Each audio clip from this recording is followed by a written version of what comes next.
जय हिंद दोस्तों, जय बिहार। कर्मा क्लासेज में आपका फिर से स्वागत है। मैं ऋषभ रंजन झा आपसे एक बार फिर मुखातिब हुआ हूँ बहुत अच्छे कंटेंट के साथ। और आई होप कि मेरी प्रीवियस जितनी सारी वीडियो है सब आपको पसंद आ रही होगी। और आज एक सबसे बड़ा त्योहार है, एक तरह से देखा जाए तो भारत इस त्योहार को बहुत बढ़ चढ़ के मनाता है। उसे कहते हैं 5 जून है आज, ठीक है, विश्व पर्यावरण दिवस, जिसकी घोषणा यूएनओ ने 1974 में की थी। और पर्यावरण को कंट्रोल करने वाली एक संस्था होती है जिसका नाम है यूएनईपी। इसका मुख्यालय नैरोबी में है। इतना जानना काफी है। अगर हो सके तो एक पेड़ लगा दीजिएगा, लगाना ही चाहिए। पर्यावरण हमारे लिए बहुत मतलब हमारा क्या बोलते हैं, this is the part of life, big part of life. तो एक पेड़ लगाइएगा हमारी तरफ से, हमारे कर्मा क्लासेस की तरफ से एक पेड़ लगाइएगा। चलिए आते हैं टू द पॉइंट, फोकस पे। कल हमने क्या पढ़ा था कि भारत की सीमा कितनी है, बांग्लादेश के साथ कितनी है, नेपाल के साथ कितनी है, भूटान के साथ कितनी है, ऐसे ऐसे करके हमने छोटे छोटे पॉइंट पढ़े थे। आज हम लोग पढ़ेंगे भारत के बारे में कि भारत का जनसंख्या की दृष्टि से कौन सा राज्य कितने नंबर पे है, क्षेत्रफल की दृष्टि से कौन सा राज्य कितने नंबर पे है। छोटी छोटी पॉइंट है जो मैं आपको बताता हूं। देखिए, सबसे बड़ी बात कि देखिए हमारा प्यारा भारत, उसमें क्या है कि जनसंख्या की दृष्टि से सबसे बड़ा राज्य कौन है, वो उत्तर प्रदेश है। सबसे पहले जनसंख्या का थोड़ा बाद में जानेंगे, पहले ये जान लेते हैं कि उसकी सीमाएं समुद्र के हिसाब से कितनी दूर तक है, ठीक है। तो देखिए भारत की जो सीमाएं हैं वो भारत की प्रादेशिक सीमाएं के बारे में थोड़ा सा जान लेते हैं 2 मिनट, उसके बाद हम उस पर आएंगे कि भारत की प्रादेशिक सीमाएं, भारत की प्रादेशिक सीमाएं कितनी है, 12 समुद्री मील। 12 समुद्री मील ये है भारत की प्रादेशिक सीमाएं। ये सीमाएं का मतलब हुआ कि यहां तक भारत का एक छत्र अधिकार है, ठीक है। उसके बाद सीमाओं को 3 भाग में बांटा है। भारत ने अपने समुद्री सीमाओं को 3 भाग में बांटा है। एक हो गई प्रादेशिक सीमाएं, एक हो गया संलग्न क्षेत्र, एक हो गया अन्य आर्थिक क्षेत्र। तो देखिए ये प्रादेशिक सीमाएं हो गई भारत की 12 समुद्री मील। अब उसके बाद आता है संलग्न क्षेत्र। कौन सा क्षेत्र, संलग्न क्षेत्र। संलग्न क्षेत्र का मतलब क्या होता है, देखिए समझिएगा इस चीज को। संलग्न क्षेत्र जो है वो भारत की 24 समुद्री मील है। देखिए इसको दुगना कर दीजिएगा तो संलग्न हो जाएगा 24 समुद्री मील। 24 समुद्री मील।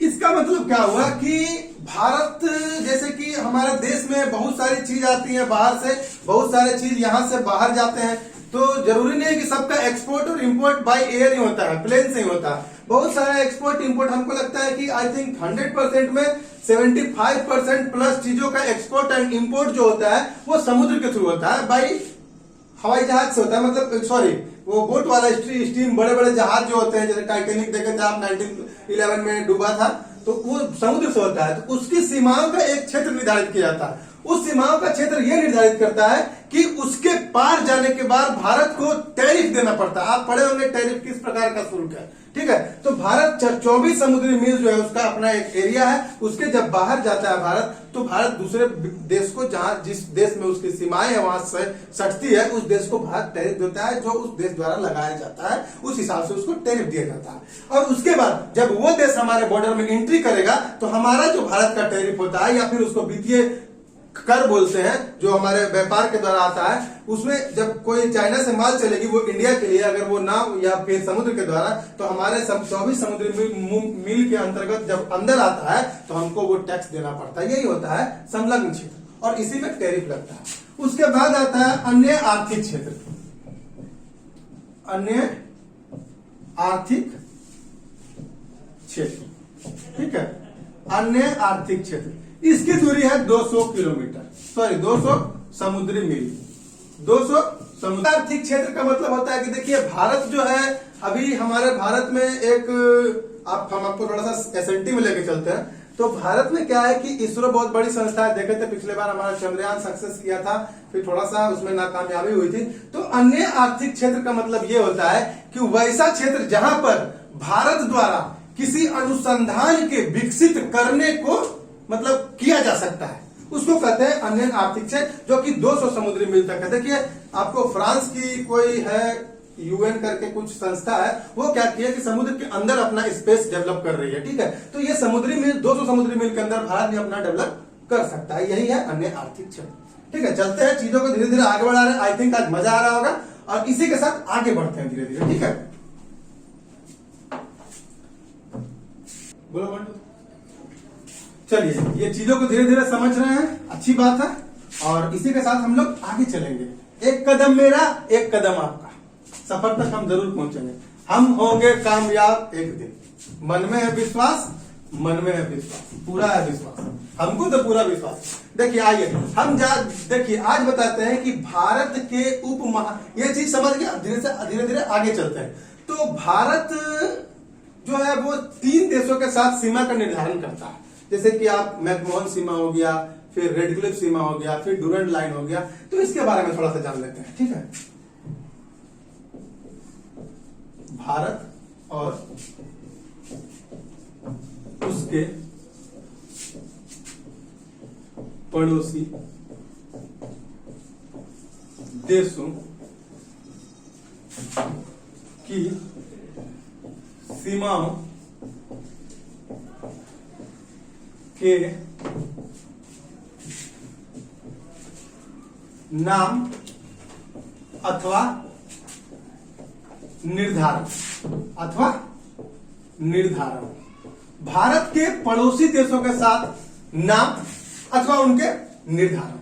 तो देखिए सबसे पहले तो हम जानते हैं कि भारत जो है वो सबसे पहला सीमा पाकिस्तान के साथ शेयर करता है 1947 में। 15 अगस्त को जब ब्रिटिश के द्वारा हमारे माउंटबेटन प्लान जो आया था 3 जून 1947 को, उसके तहत हमारे भारत को बांटा गया कब? 15 अगस्त 1947 को। तो भारत पाकिस्तान की जो सीमाएं हैं, भारत पाकिस्तान की जो सीमाएं हैं उसको क्या कहते हैं? उसको कहते हैं रेड क्लिफ, जिसका निर्धारण कब हुआ था? तो इसका निर्धारण हुआ था 15 अगस्त 1947 को। सर रेड क्लिफ द्वारा ये रेखा बनाई गई थी, और भारत पाकिस्तान के बीच एक मूवी आई थी बेगम जान, उसमें इसका जिक्र था कि वो जो रेखा निकल रही थी वो बेगम जान के घर से होकर निकली थी, जो भी थी। तो ये था, ठीक है, भारत पाकिस्तान। और इसके बाद आया क्या? भारत और चाइना, मतलब चिंकी, ठीक है, भारत और चाइना। इसको किसने बांटा? तो इसको बांटा सर मैकमोहन ने। किसने बांटा?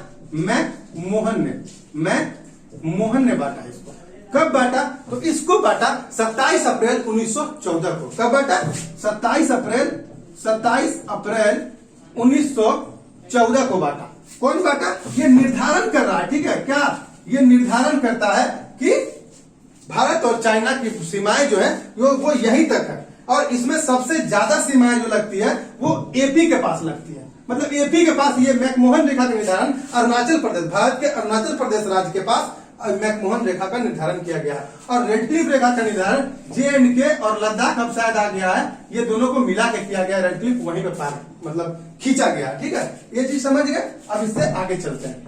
आगे क्या है कि जब भारत नहीं था तो एक रेखा थी, मतलब भारत तो सर्वत्र था, हमेशा था, हमेशा है और हमेशा रहेगा। मेरे कहने का मतलब जब वो था, क्या बोलते हैं उसको, अखंड भारत, हमारे चाणक्य का सपना, ठीक है। तो जब अखंड भारत था तो उस टाइम धीरे धीरे आगे आया। तो आई थिंक 1896 में एक रेखा बनाई गई थी जिसको कहा गया था ड्यूरंड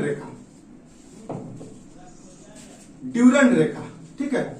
ड्यूरंड रेखा का निर्धारण जब किया गया था तो उस टाइम वो रेखा क्या थी? भारत और अफगानिस्तान के बीच थी। भारत और अफगानिस्तान के बीच, अफगानिस्तान के बीच ड्यूरंड रेखा का निर्धारण 1896 में किया गया था, ठीक है। 1896 या 94 में भारत और अफगानिस्तान के बीच ड्यूरंड रेखा का निर्धारण किया गया। लेकिन यहां पर एक छोटी सी चीज है, उस चीज को समझ लीजिएगा। क्या चीज है मैं बताता हूं, ठीक है। देखिए भारत था, तो भारत को जब बांटा गया 15 अगस्त 1947 को, तो ये जो लाइन था सर डूरंड द्वारा 1896 में जो लाइन दिया गया था, वो लाइन का वो जो एरिया था ना, जब भारत का पार्टीशन हुआ 1947 में, तो वो एरिया पड़ गया पाकिस्तान में। तो पाकिस्तान में पड़ जाने के बाद अब हम लोग क्या करते हैं, क्वेश्चंस पूछ लेता है कि डूरंड रेखा किन दो देशों के बीच है, तो अब वो रेखाएं पाकिस्तान और अफगानिस्तान के बीच है। ठीक है, चीज को समझिए, छोटी छोटी चीजें को ऐसे ऐसे। ठीक है, चलिए ये हो गया, आई थिंक समझ गए होंगे आप इसको। और देखिए एक छोटी छोटी चीजें और हैं, उस चीज को समझते हैं।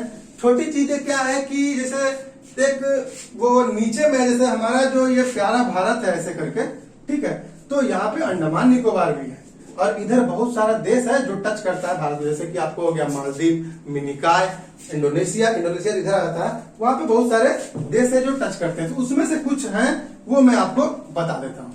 जैसे कि देखिए 10 degree channel, 9 degree channel, 8 degree channel, Mannar की खाड़ी, ये सब भी बांटता है। तो देखिए 10 डिग्री चैनल जो है वो किसको बांटता है, अंडमान को निकोबार से, अंडमान को निकोबार से बांटता है। किससे बांटता है, अंडमान को निकोबार से बांटता है। 10 डिग्री अंडमान को निकोबार से, अंडमान 10 रुपया निकोबार को देगा। ठीक है, उसके बाद आ गया 9 डिग्री। 9 डिग्री का मतलब होता है लक्ष्मीनिया। लक्ष्मीनिया मतलब क्या कि लक्षद्वीप को मिनिकॉय से, लक्षद्वीप को मिनिकॉय से बांटेगा। किससे बांटेगा, लक्षद्वीप को मिनिकॉय से बांटेगा। कौन बांटेगा, 9 डिग्री। अब एक आता है इसमें 8 डिग्री। 8 डिग्री किससे बांटेगा, तो 8 डिग्री मालदीव को मिनिकॉय से बांटेगा। 8 डिग्री किससे बांटेगा, तो 8 डिग्री मालदीव को मिनिकॉय से बांटेगा। किससे बांटेगा, मालदीव को मिनिकॉय से बांटेगा। और इसी मिनिकॉय से एक शब्द आ जाता है, देखिए बता देते हैं कि मिनिकॉय में बोली जाने वाली भाषा को सिंहली कहा जाता है।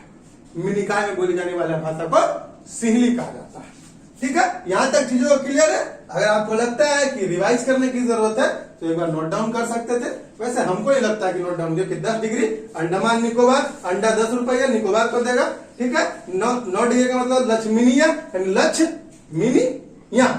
ठीक है, 8 डिग्री का मतलब मालदीव को मिनिकॉय से, 8 डिग्री।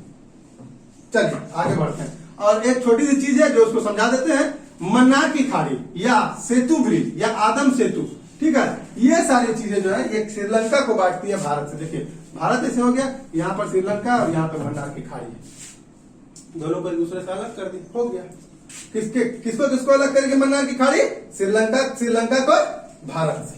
ठीक है, चलिए अब चलते हैं भारत में क्या बोलते हैं उसको, उप महादेश या उप महाद्वीप कौन कौन से हैं, मतलब भारतीय उपमहाद्वीप में कौन कौन से देश शामिल है।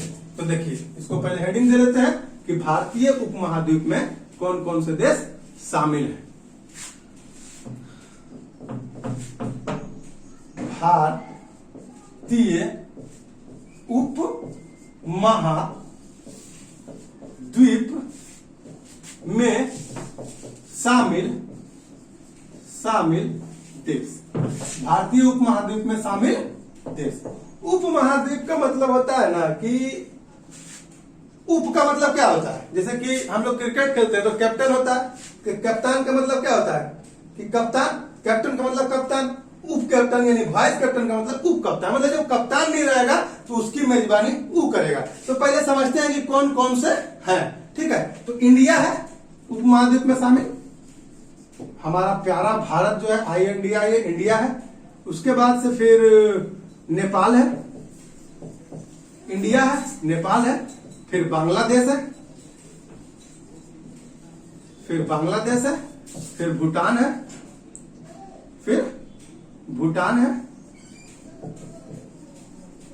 इंडिया है, नेपाल है, बांग्लादेश है, भूटान है। उसके बाद देखिए क्या है, तो उसके बाद है एक बच गया कौन, बावासीर।